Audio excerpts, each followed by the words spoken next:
আজিৰ দ্বিতীয় ভিডিঅ'টো প্ৰিন্সিপলছ অফ ডেভেলপমেণ্ট অফ চিলড্ৰেনৰ ওপৰত লৈ আহিছোঁ আৰু এই প্ৰিন্সিপলছখিনি খুবেই ইম্পৰ্টেণ্ট কাৰণ আমি যিহেতু আমি চিটেটত যেতিয়া পৰীক্ষা দিবলৈ যাওঁ তাত বিভিন্ন ধৰণৰ এই প্ৰিন্সিপলৰ লগত জড়িত কিছুমান প্ৰশ্ন সোধা হয় আৰু যদি আমি বেছিক কনচেপ্টবোৰ নাজানো তেতিয়াহ'লে আমাৰ প্ৰব্লেম হৈ যাব আৰু সেইকাৰণে আমি এইটো শিকি লওঁ।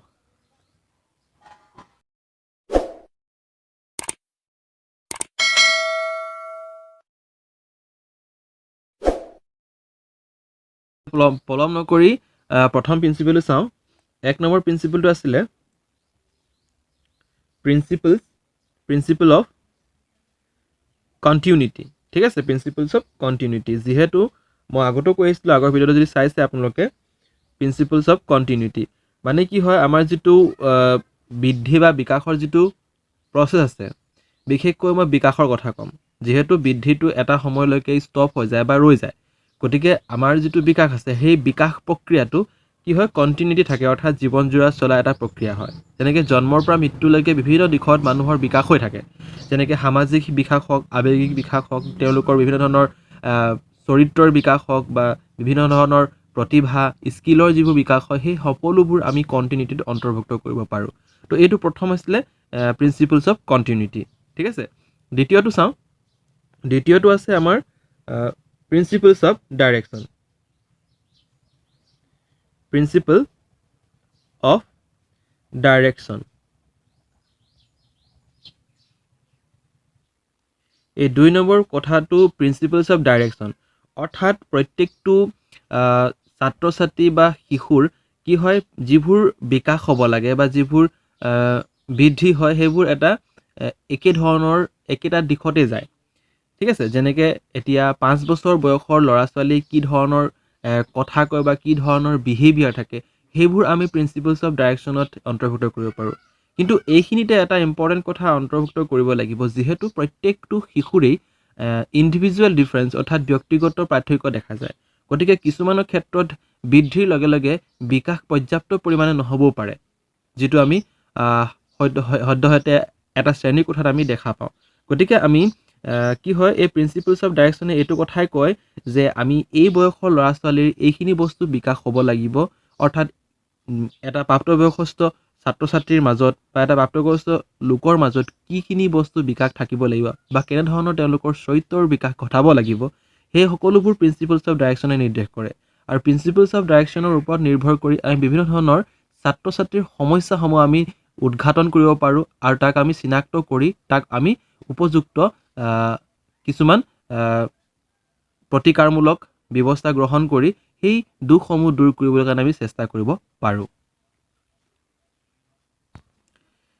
তাৰপাছত 3 নম্বৰ যিটো প্ৰিন্সিপলছ আছিলে বা নীতি আছিলে, বা আমি বৈশিষ্ট্য বুলিও ক'ব পাৰোঁ, সেইটো হৈছে প্ৰিন্সিপলছ অফ ইণ্ডিভিজুৱেল ডিফাৰেঞ্চ। এতিয়া ইণ্ডিভিজুৱেল ডিফাৰেঞ্চ মানে মই অলপ আগত কৈ আহিলোঁ যে বিভিন্ন ধৰণৰ ছাত্ৰ ছাত্ৰীৰ বিভিন্ন ধৰণৰ কি থাকে, প্ৰতিভা থাকে, বিভিন্ন ধৰণৰ তেওঁলোকৰ চৰিত্ৰৰ প্ৰকাৰ থাকে।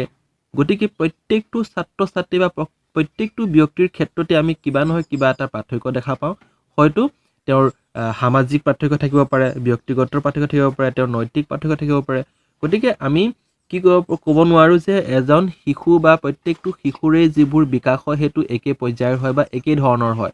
কিন্তু আমি এটা কথা তাৰ লগত মন কৰিব লাগিব যে প্ৰিন্সিপলছ অফ ডাইৰেকশ্যনে এইটো কথা ক'লে যে আমাৰ বয়স বঢ়াৰ লগে লগে আমুক ধৰণৰ বিকাশবোৰ ঘটিব লাগিব। ঠিক আছে, ঘটিব লাগিব, কিন্তু প্ৰত্যেকটো শিশুৰে কি নাথাকে, একে ধৰণৰ বিকাশ নহ'ব পাৰে, কাৰণ প্ৰত্যেকটো শিশুৰে কিছুমান ইণ্ডিভিজুৱেল ডিফাৰেঞ্চেছ থাকে আৰু এইটোৱে হৈছে এটা ডেভেলপমেণ্টৰ গুৰুত্বপূৰ্ণ বৈশিষ্ট্য বুলি আমি ক'ব পাৰোঁ।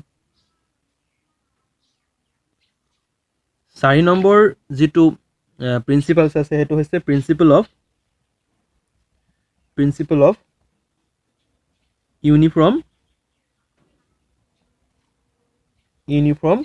পেটাৰ্ণ।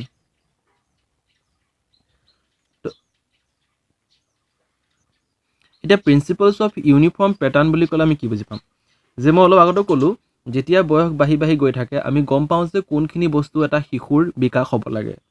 এই প্ৰিন্সিপলছ অফ ইউনিফৰ্ম পেটাৰ্ণে এইটো কথা কয় যে প্ৰথমতে শিশু এটাৰ দাঁত গজিব, তাৰপাছত মাত সলনি হ'ব, দেহৰ আকাৰ বৃদ্ধি হ'ব। গতিকে প্ৰত্যেকটো শিশুৰে সেইটো দেখা যায়। প্ৰত্যেকটো শিশুৰে তেনেধৰণৰ দাঁত প্ৰথমে দাঁত হ'ব, তাৰ পাছতহে ওজন বাঢ়িব। গতিকে সেইকাৰণে আমি কওঁ যে ডেভেলপমেণ্ট বা বৃদ্ধি আৰু বিকাশৰ যিটো প্ৰক্ৰিয়া সেইটোক আমি এটা ইউনিফৰ্ম পেটাৰ্ণ বুলি আমি ক'ব পাৰোঁ। তাৰপাছত 5 নম্বৰটো খুব এটা ইম্পৰ্টেণ্ট আছে, প্ৰিন্সিপল অফ ইণ্টিগ্ৰেশ্যন।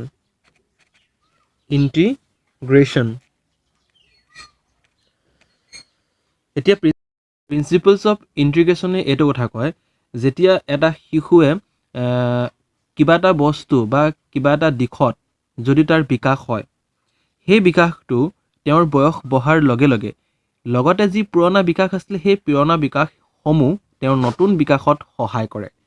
ঠিক আছে, যেনেকুৱা প্ৰথম অৱস্থাত এটা শিশুৱে কিবা এটা বস্তু যেতিয়া বিচাৰে সি কান্দিবলৈ আৰম্ভ কৰে, কিন্তু পৰ্যায়ক্ৰমে যেতিয়া তাৰ বয়স বাঢ়ি গৈ থাকে সেই কন্দাটোক তেওঁ কি কৰিব, এটা চেলেঞ্জ হিচাপে লৈ যে মই এই বস্তুটো কি কৰি কেনেধৰণে কৰি ল'ব পাৰোঁ তাৰ ওপৰত এটা গুৰুত্ব দিয়ে। অৰ্থাৎ তেওঁ সেই আগৰ যিটো কন্দা কাৰ্যটো সেই কন্দা কাৰ্যটো ৰূপান্তৰ হৈ গ'লগৈ তেওঁৰ এটা প্ৰত্যাহ্বান হিচাপে।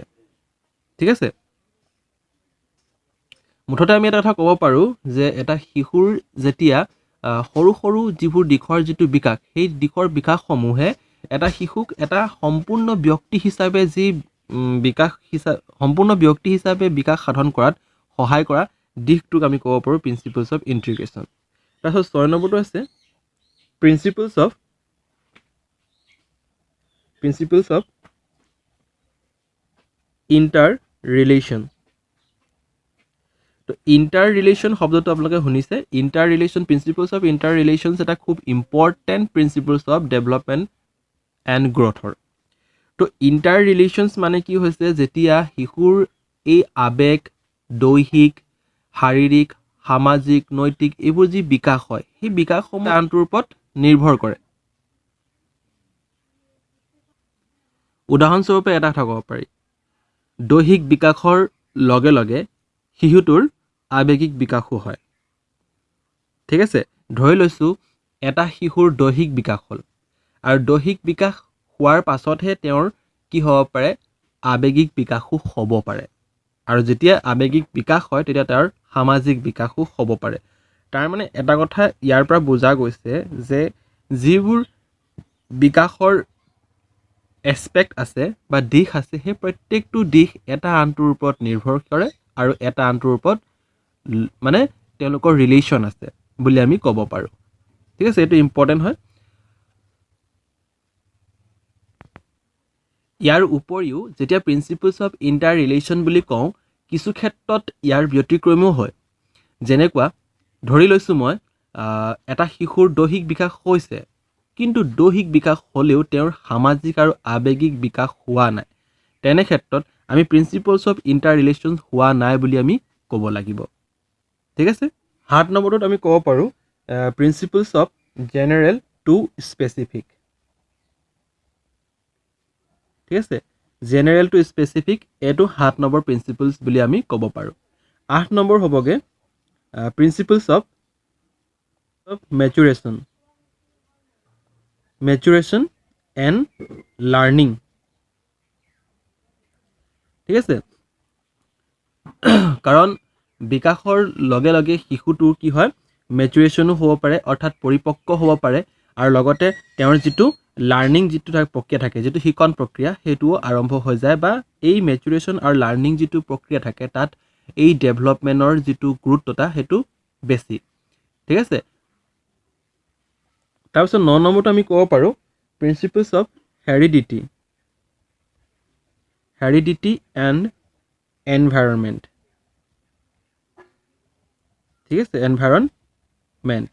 তো হেৰিডিটি আৰু এনভাইৰনমেণ্ট দুটা অতি গুৰুত্বপূৰ্ণ প্ৰিন্সিপল হয়, কাৰণ জন্মগতভাৱে যিবোৰ শিশু এটাই শিকে, যি দেখে, যি কয়, সেইবোৰকে অনুকৰণ কৰি তেওঁৰ যিটো বিকাশ প্ৰক্ৰিয়া তাত প্ৰভাৱিত পেলাব পাৰে।